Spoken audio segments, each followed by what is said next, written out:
Let's start with a tale of two economies. Back in 2008, they were basically economic twins, almost the same exact size. We're talking about the United States and the European Union. But fast forward to today, well, one of them has become a giant, and the other is really struggling just to keep up. And I mean, the split has been absolutely dramatic. Just look at these numbers. Since the 2008 financial crisis, the U.S. economy has exploded, growing by a staggering 87%. The European Union, a mere 13%. That gap between them is now bigger than the entire economy of Japan. So yeah, this isn't some small divergence. It's like a continental drift happening in real time. I think this quote just perfectly captures that feeling on the ground. You get this sense that Europe, with all of its incredible history and culture, is kind of becoming this beautiful but stagnant relic. So it begs the crucial question, why? How on earth did the economic twin fall so far behind? Well, the answer is pretty complex, but to really get it, we have to pull back the curtain on something most of us never even think about. To solve this puzzle of Europe, we first have to understand the secret engine that drives not just its economy, but every single modern economy on the planet. How money is actually created. Because, let me tell you, it does not work the way most of us were taught in school. Okay, so here's the absolute core truth. Almost all the money in our system, we're talking 97% of it doesn't physically exist. It wasn't printed by a government mint. No, it was created digitally, on a keyboard, by a private commercial bank, at the exact moment they issued a loan for a house, a car, or a new business. Now, this is all possible because of a system called fractional reserve banking. I know, that sounds super complicated, but the concept is actually pretty simple. Banks are only legally required to keep a tiny fraction of the money you deposit. And the rest? Well, they can lend it out. And that's where the incredible, almost magical power of this system is unleashed. Let's walk through how this works. Imagine you go and deposit $1,000. The bank keeps 10%, that's $100, and then it loans out the other $900. Now get this. Your account still says you have $1,000, right? But that borrower now has a $900 in brand new money. All of a sudden, there's $1,900 in the system. And when that borrower deposits their $900, their bank lends out $810 of it. This process repeats over and over again, multiplying that initial $1,000 into almost $10,000 of new money, all created out of thin air from the act of lending. And this brings us to the fundamental law of our financial world. All that new money, it exists as a debt. Your digital dollar is really just a claim on money that someone else owes to the bank. At the end of the day, money and debt are just two sides of the very same coin. So, this unbreakable link between money and debt creates a really critical consequence. It creates a system with this insatiable appetite. It's like a machine that has to be fed constantly, and its only food is growth. Just to grasp the sheer scale of this machine, look at this number. Over $300 trillion. That's the estimated total of global debt. It's a sum so huge it's almost impossible to comprehend. But here's the catch. Because interest is charged on this debt, the amount owed is always greater than the amount of money that was actually created.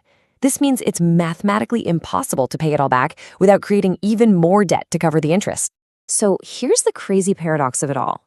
The whole system only functions as long as the total amount of debt keeps going up. If people, corporations, and governments all decided, hey, let's be responsible and pay off our loans without taking out new ones, money would literally start to vanish from the financial system, and that would trigger a complete collapse. This is exactly why you'll always hear central banks talking about fighting deflation. That's a period of falling prices. In our system, deflation is basically a death sentence. Their main job is to keep that debt machine running, and they do that by encouraging more borrowing through things like low interest rates. For the system to survive, we all have to just keep borrowing. Okay, so now that we understand the machine, we can finally connect it all back to our original puzzle. What happens when a major economy just stops generating the growth that this machine demands? Well, you get Europe's current mess, a crisis created by a whole series of self-inflicted wounds. Europe's stagnation isn't from just one single cause. It's more like a perfect storm of these crippling factors. Its industrial base is eroding. Its population is getting older and actually shrinking. It has totally failed to create globally competitive tech giants. And maybe most critically, it has made some disastrous decisions about its own energy security. Each one of these wounds makes it harder and harder to generate the growth the debt system needs. Let's just zoom in on the demographic crisis for a second, using Italy as an example. Its birth rate is just 1.18 children per woman. That's way below the 2.1 you need just to keep the population stable. So why does this matter for the economy? Well, it's simple. Fewer babies today means fewer workers and consumers tomorrow. It means fewer people to innovate, to start businesses, and, crucially, to pay the taxes needed to support the pensions of a massive aging generation. It really is a demographic death spiral. And then there's the innovation problem. Honestly, this slide just sums it up perfectly. While the United States was busy innovating, and China was replicating those innovations at a massive scale, what was Europe doing?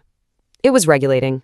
It decided to become a regulatory superpower, writing the rule book for technologies that it wasn't even creating itself. And you can see the results of that focus right here. In 2008, European companies made up 30% of the world's top 100. Today, that number has plummeted to less than 14%. To put it another way, the magnificent 7 American tech companies alone are now worth more than the entire stock markets of the UK, France, Germany, and Italy combined.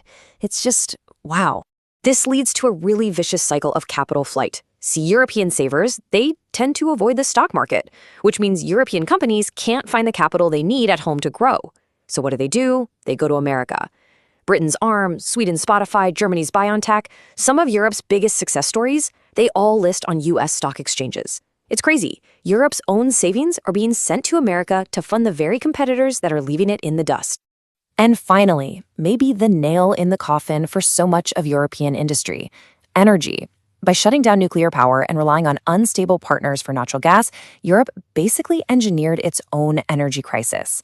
As this chart shows, European factories are now paying 3 to 4 times more for electricity than their rivals in the US and China. You simply cannot compete on the global stage with that kind of self-imposed disadvantage. So after decades of making these kinds of choices, Europe finds itself at a massive crossroads. It is facing a final, really stark choice between two very, very different futures: a rebirth or a kind of beautiful, managed decline. And these warnings, they're coming from the very top. Mario Draghi, the guy who's credited with saving the euro, was asked to write a report on Europe's future. His conclusion? It was brutal. He said that without immediate and radical change, the continent faces a slow agony. Those are his words, not mine. A slow agony. Which brings us right to the ultimate question. Can Europe actually muster the political will for a renaissance? I mean, a painful, difficult process of cutting red tape, embracing new technologies, and really unifying to compete? Or is it going to choose the easier path and just become the museum? A comfortable, quiet, but ultimately irrelevant retirement home for the rest of the world. So, what should we really take away from all this? Well, first, that counterintuitive truth that our money is created from debt by private banks. Second, that this system creates a financial machine that has to have constant growth just to survive. And third, as Europe is tragically showing us right now, economic stagnation in the system isn't just a slowdown, it's a catastrophic failure. And look, this isn't just a story about Europe. It's a really profound lesson for every single developed nation out there. Think about it. Europe spent 500 years building the modern world, and in just a few decades of complacency, it has put all of that at risk. It just goes to show you that no amount of history can guarantee your future prosperity. And that leaves us with one final provocative thought. Your country, wherever you're watching from, it operates under this exact same financial system. It has the same exact hunger for growth. So you have to ask yourself, is your economy making the choices needed to build the future? Or is it too slowly becoming a museum?